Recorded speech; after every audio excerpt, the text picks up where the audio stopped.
बिस्मिल्लाहिर्रहमानिर्रहीम। अस्सलाम वालेकुम मेरी प्यारी यूट्यूब फैमिली। उम्मीद करती हूँ आप सब खैरियत से होंगे। अल्हम्दुलिल्लाह मैं भी बिल्कुल ठीक ठाक। आप सबको तो मालूम ही है कि शाबान का महीना चल रहा है और जी रमज़ानुल मुबारक की आमद है। रमज़ानुल मुबारक के लिए हमें पहले से तैयारियाँ करके रखनी होती हैं और इसका स्टार्ट सबसे पहले अपने घर की क्लीनिंग से लिया जाता है। तो मैंने भी आज से ये तैयारियाँ शुरू कर दी हैं और सबसे पहले मैंने अपने किचन से स्टार्ट लिया है। तमाम बर्तनों को वॉश करके रखना है और जी इसमें जब मैंने कुछ बर्तन निकाले तो मुझे उनमें हल्दी के दाग नज़र आए। इसके लिए मैंने एक सुपर फास्ट बहुत ही अच्छा काम करने वाला क्लीनर तैयार करने की सोची और उसके लिए जी मैंने एक बड़ा बाउल ले लिया है और उसमें शामिल कर लिया है 1 स्पून काला तेल और उसमें 1 स्पून शामिल किया है जी बेकिंग सोडा। 1 ही स्पून लिया है वाइट विनेगर यानी कि सफ़ेद सिरके का। तीनों चीज़ों को जब अच्छे से मिक्स करेंगे तो ये झाग की शक्ल अख्तियार कर लेगा और जब ये झाग बन जाए, ये देखिए पहले मैं आपको दिखाती हूँ उठा के, ये देखिए इस तरह से इसकी शक्ल बन जाएगी। उसके बाद जी हमने इसमें शामिल करना है पानी। तीनों चीज़ें 1-1 स्पून है और ये देखिए कि 1-1 स्पून से बना हुआ ये लिक्विड इतने सारे बर्तन वॉश कर देगा। मैं बताऊँगी जी कि ये लिक्विड किन बर्तनों के लिए ज़्यादा कारआमद है। वैसे तो इस लिक्विड से सारे बर्तन वॉश हो सकते हैं, हर तरह के बर्तन वॉश हो सकते हैं, लेकिन ख़ास तौर पर ये लिक्विड उन बर्तनों के लिए बहुत अच्छा है जिनके ऊपर हल्दी के दाग या फिर सालन के दाग होते हैं, रेगुलर वॉश करने से भी नहीं जाते। जैसा कि मैंने ये लिक्विड बनाया, इसमें पानी भरा और उसके बाद जी इस भरे हुए पानी में मैंने ये 3 बाउल जो कि मेलामाइन के हैं इसके अंदर कुछ देर के लिए डिप करके रख दिए, यानी 5 से 7 मिनट के लिए। उसके बाद मैंने ग्लव्स पहने। इस लिक्विड को इस्तेमाल करने के लिए ग्लव्स का पहनना बहुत ज़्यादा ज़रूरी है, खास तौर पर ऐसी ख़वातीन के लिए जिनके हाथों की स्किन बहुत ज़्यादा सेंसिटिव हो। अच्छा जी, तो ये जो मेलामाइन के बाउल हैं इनके अंदर आपको हल्दी के दाग नज़र आ रहे होंगे और इनको मैंने इसी पानी में थोड़ी देर के लिए यानी इस लिक्विड में थोड़ी देर के लिए डिप करके रखा और उसके बाद जी इसे वो अच्छी तरह से साफ़ किया और उसके बाद सादा पानी से मैंने इसे वॉश कर लिया और ये देखिए किस तरह चमकने लगे हैं। आज मैं अपने किचन के सारे बर्तन वॉश करूँगी इसी तरीके से। इस पावरफुल सोल्यूशन से चीनी के बर्तन, शीशे के बर्तन, स्टील के बर्तन, इसके अलावा जी मेलामाइन के, प्लास्टिक के और इसके अलावा और बहुत तरह के बर्तनों को बहुत ही आसानी से साफ़ किया जा सकता है, वॉश किया जा सकता है। मैं आपके सामने वो तमाम बर्तन वॉश कर करके दिखा रही हूँ। अगर किसी बर्तन पर बहुत ज़्यादा ज़िद्दी दाग हैं तो उसे इस सॉल्यूशन में थोड़ी देर के लिए डिप करके ज़रूर रखें और 5, 7 या 10 मिनट के बाद वॉश करें, फिर आप इसका रिज़ल्ट देखिएगा। जब हम इस लिक्विड से बर्तनों को वॉश कर लेते हैं और तो हमें अपनी फिंगर उस पर लगाने से ही पता चल जाता है कि बर्तन की आवाज़ हमें बता रही होती है जी मैं बहुत अच्छे से क्लीन हो चुका हूँ। कि बर्तन तो हम वॉश करते रहते हैं, उसके ऊपर से दाग धब्बे हमें हटते हुए नज़र आएंगे, लेकिन जो काम हमें शीशे के बर्तन पर नज़र आएगा वो किसी दूसरे बर्तन पर नज़र नहीं आएगा, क्योंकि शीशा जो होता है वो ट्रांसपेरेंट होता है और उसमें हर चीज़ बिल्कुल क्लियर नज़र आ जाती है।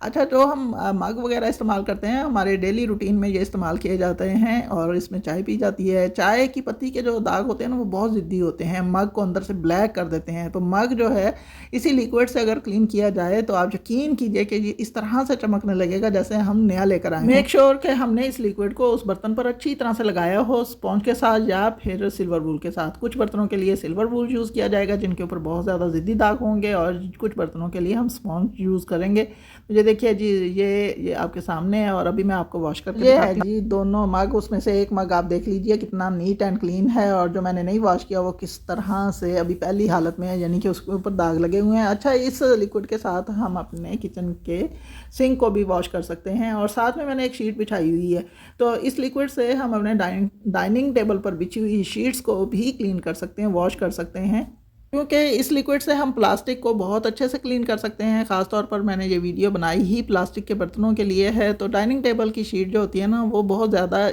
गंदी होने का इम्कान होता है। टेबल पर खाना रखते हुए या खाना खाने के दौरान या फिर बर्तन उठाते रखते हुए कहीं ना कहीं चिकनाई के दाग रह ही जाते हैं, चिकनाई लग ही जाती है। तो ये जो है ये लिक्विड इस शीट को बहुत अच्छे से आसानी से क्लीन कर सकता है। तो ये देखिए ये किस तरह साफ़ हो गई।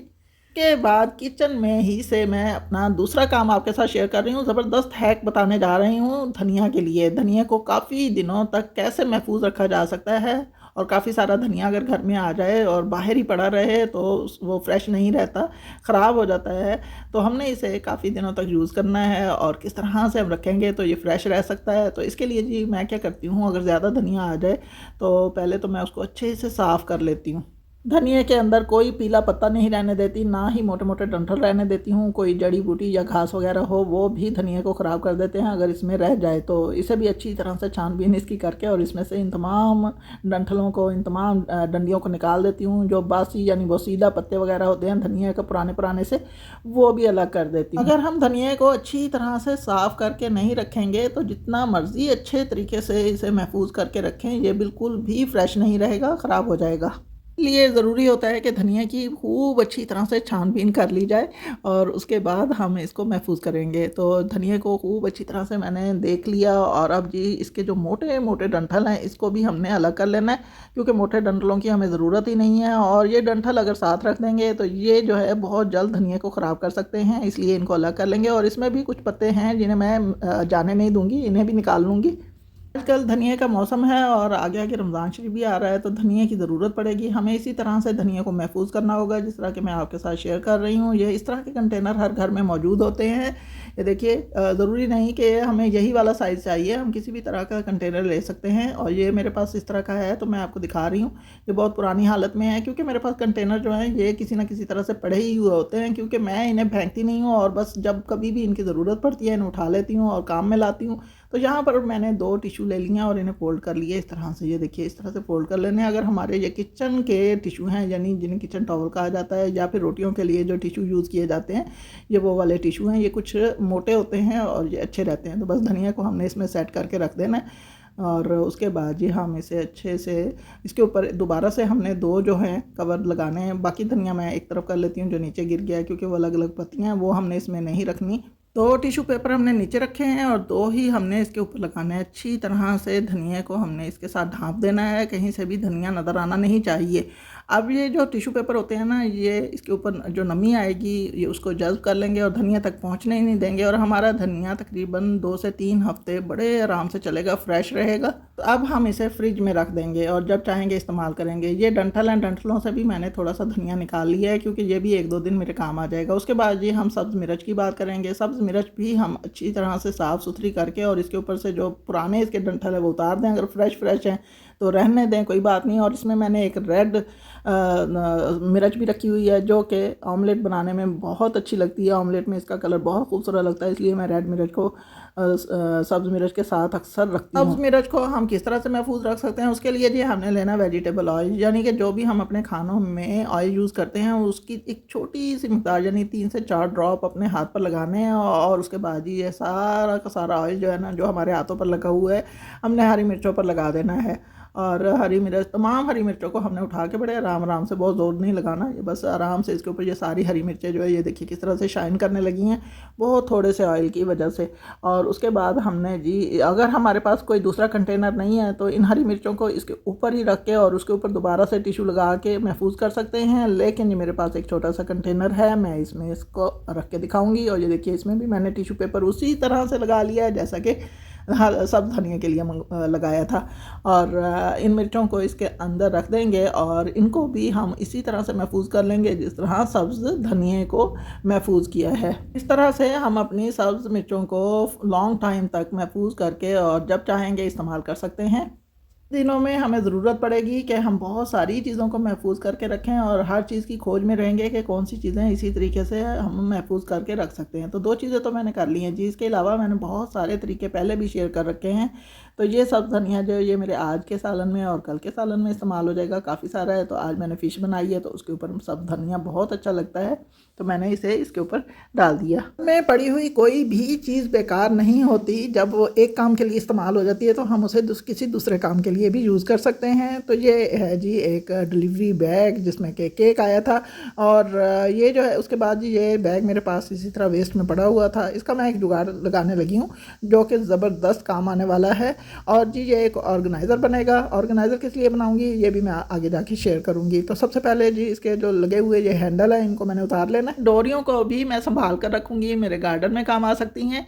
और जी इसके बाद जी हम इन डोरियों को निकाल कर और इस बैग को चारों तरफ से फोल्ड करेंगे। तो इसका एक किनारा हमने यूँ पकड़ना है और इस तरीके से इसे अंदर की तरफ फोल्ड करना स्टार्ट करेंगे और इसे इस तरह से फोल्ड करते चले जाएंगे चारों तरफ से। जब ये फोल्ड हो जाएगा तो ये एक बहुत ही खूबसूरत सा ऑर्गेनाइज ऑर्गेनाइज़र तैयार हो जाएगा। घर में जितने भी ऑर्गेनाइज़र हों कम ही होते हैं, क्योंकि घर में बहुत ज़्यादा चीज़ें होती हैं जो हमने अगर उन्हें अच्छे अंदाज से और एक सलीके से और इनकी एक जगह बनी हुई हो उस तरीके से रखना चाहें तो इन ऑर्गेनाइज़र में हम रख सकते हैं। बहुत अच्छे लगते हैं, चीज़ भी एक जगह हमारी जो है वो अच्छे से सेट होकर रखी जाती है और प्यारी भी लगती है। और ये देखिए ये टॉवल हैं जो कि मेरे बच्चों के हैं, जब आए हुए थे तो उनके जाने के बाद मैंने वॉश करके इसके अंदर संभाल के रख लिए। इसके बाद मैं शेयर करूंगी कि जब हम कोई भी कंटेनर यूज़ करने लगते हैं उसकी लिड के ऊपर कोई ना कोई स्टिकर लगे हुए होते हैं। वो स्टिकर जो होते हैं ना उन्हें या तो हम बहुत आसानी से ही उतार लेते हैं, वो सीधा एक पूरा का पूरा जो स्टिकर है वो उतर जाता है, और बाज़ औक़ात कुछ स्टिकर इतने ज़िद्दी होते हैं कि वो टुकड़े हो कर उतरते हैं। सेम इस लिड का भी यही काम है, इस ढक्कन के ऊपर भी यही कुछ हो रहा था। मैंने हर तरह से कोशिश की कि ये उतर जाए, नहीं उतरा। इसके लिए मैं एक जुगाड़ लगाने लगी हूँ। इसके लिए पहले से मैंने यहाँ पर डिश रख ली है, और क्योंकि ये जो ढक्कन है, लिड है, ये कुछ ज़्यादा ऊंचाई में नहीं है, ये इसके अंदर डिप हो जाएगी।